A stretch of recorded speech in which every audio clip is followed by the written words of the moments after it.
I want to start with you, Priyanka Chaturvedi, because as a politician, you've seen what's been playing out, whether it's in Badlapur in Maharashtra where you are, or whether it's in Kolkata.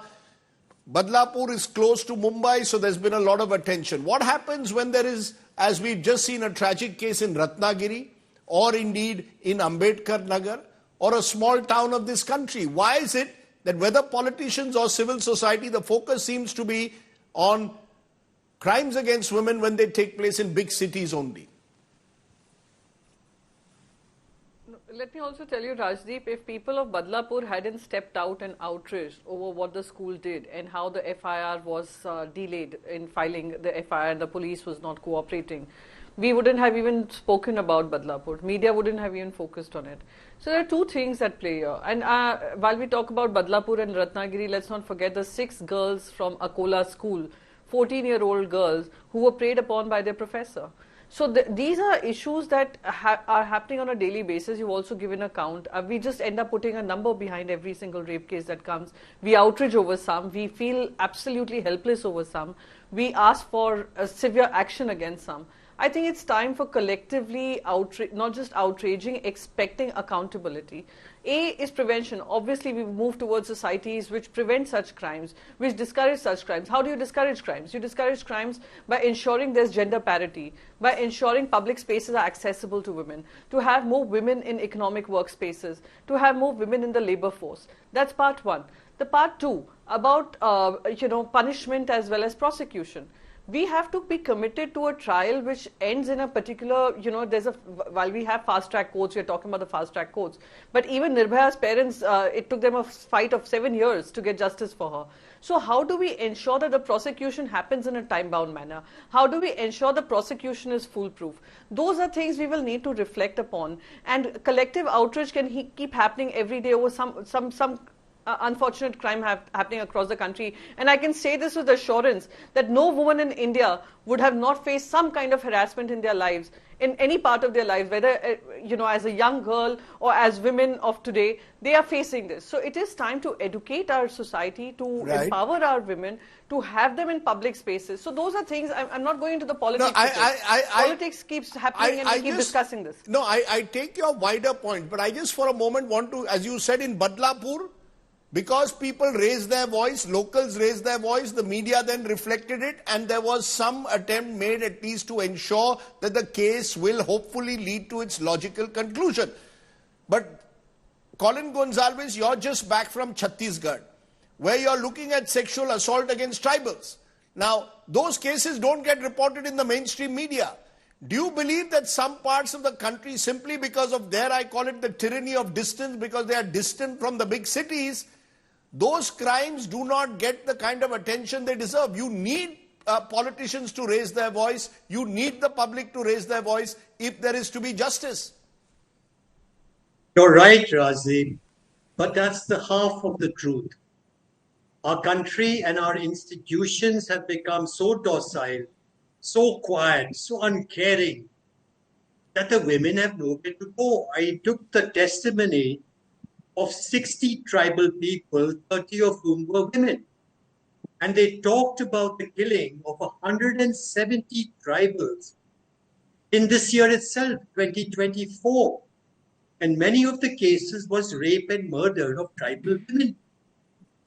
Now, not very far from where the killings happened, you have the High Court of Chhattisgarh, which is fast asleep, not bothered.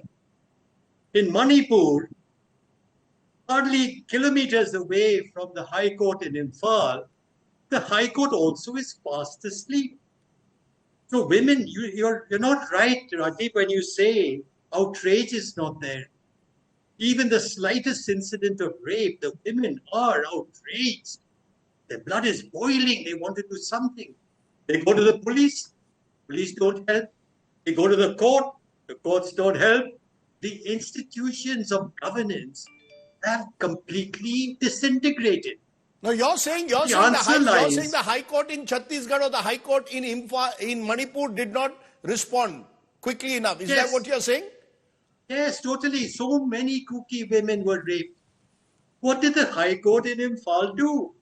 Or the High Court in Chhattisgarh fast asleep? And I'm not using these words lightly because I do know that Chhattisgarh High Court did not bother at all. When it comes in the papers that 100 tribals plus have been killed in police actions saying that they were Naxalites, and we recorded that testimony, they were unarmed villagers who were killed. It's amazing that the institutions have become dead, almost totally dead. So you're saying it's not just about small towns versus big cities, it's about institutions failing in their responsibility in parts of the state. I'll come back to you, Colin. Talish Ray, as a young advocate, do you agree with what Colin Gonzalez says, that actually it's an institutional failure? It's not as if women aren't protesting whenever there is a sexual assault in any part of the country. Maybe the mainstream media doesn't reflect it, but the anger is there. Institutions don't respond. So I think I'd like to nuance it slightly further from my learned senior at the bar. When we look at violence against women, and I'm not just talking about sexual violence, I'm talking about all manners of violence, you have to actually give a focus that the WHO put it around as an epidemic in India, but more importantly, a public health issue as well. But when we look at the redressal mechanism, we also have to see the institutional structure where we fall back on a criminal justice system rather than having any sort of, and I've been looking for it forever, while you have stakeholders such as not-for-profits as well as concerned members of society that have put out, but there is no national document that exists as on today as a policy level in order to tackle violence against women, which has been declared as something of an emergency. And in that, we have to keep in mind that 63 to 65% of population does not stay in urban centers. In fact, the figures are far larger. So when you look at the institutional apathy, because when we are talking about rural women specifically, I must also point out that if you've had butter this morning, that's courtesy movements that started in rural Gujarat. If you have read anything in the 1990s about the anti-Arak movement, these were women from rural areas that took charge when institutional support was provided. For example, the anti-Arak movement that is started with, there was a trend that moved in towards literacy, and from there a small district where the district collector and the sarpanch helped the women while they were protesting, and then they moved against a coalition that had been built in by those that were vending liquor, and they were able to talk about their problem. They thought that the liquor was contributing directly, which it was, to violence, which was not just financial but also physical. So what we're talking about is that there is at a macro level, there is no one specific policy. If you look at all the websites, they talk about various abhiyans that are there, that are run by various governments, which focus on health and sometimes deal with the violence of women, but violence against women.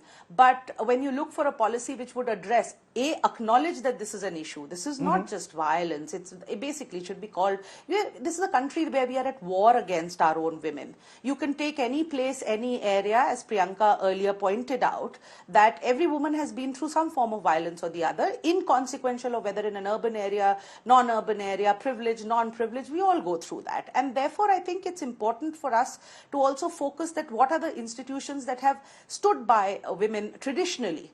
And as much I agree with the senior advocate in terms of the fact that the courts have traditionally taken a lead, but you can't only be looking at criminal justice redressal mechanism. That comes in at the redressal stage. There's also the prevention stage. There is also the stage at which you're going to talk about it. Yeah, but the fact is that we don't talk enough, perhaps. And, the good thing about the Kolkata in a strange way is that it's forced people to talk about it. Kolkata actually has one of the best records when it comes to crime against women across our cities. But it needed an incident like this, tragic as it is, for people to wake up to the reality. No city is free.